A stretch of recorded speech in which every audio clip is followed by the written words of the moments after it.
మీరు ఎక్స్పీరియన్స్ చేసిన దాని గురించి చెప్పండి, చరణ్ గారి క్యారెక్టర్ కానీ లైక్ పర్ఫార్మెన్స్ గురించి కానీ. చరణ్ గారి క్యారెక్టర్ అంటే అట్లా కాదు, కానీ ఇంతకు ముందు కూడా చెప్పాను.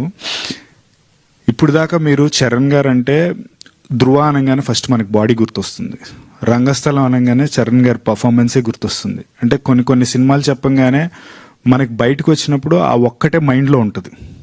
స్టిల్ ఇప్పటికైనా సరే బాగా స్టైలిష్గా చరణ్ గారు ఎందులో కనిపించారంటే ఎవరైనా చెప్తారు ఆరెంజ్లో ఉన్నంత స్టైలిష్గా ఎక్కడ. అట్లాగా ఒక్కొక్క సినిమా అనగానే చరణ్ గారిది ఇది గుర్తొస్తుంది. కానీ రాసి పెట్టుకోండి, పెద్దకి మీరు యాటిట్యూడ్, స్టైల్, బాడీ, యాక్షన్ అన్నీ చూస్తారు. మీరు బయటకు వచ్చాక ఇది లేదు అని ఉండదు. సో అంతలా ఉండబోతుంది పెద్ది.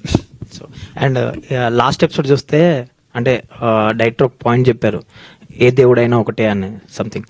లైక్ ఆ పాయింట్ మీకు నరేషన్ ఇచ్చినప్పుడు లైక్ మీ పర్ఫార్మెన్స్, క్యారెక్టర్స్ అది చూసుకున్నారా, లేదంటే మెయిన్ ఐడియా నచ్చిందా మీకు, ఎగ్జైట్ చేసిందా?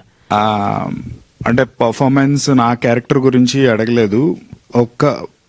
అంటే ఇదనే కాదు, వెబ్ సిరీస్ కానీ ఏదన్నా మూవీ కానీ సక్సెస్ రేట్ ఎప్పుడు ఎక్కువ ఉంటుందంటే ఒక స్టోరీయే హీరో అయినప్పుడు.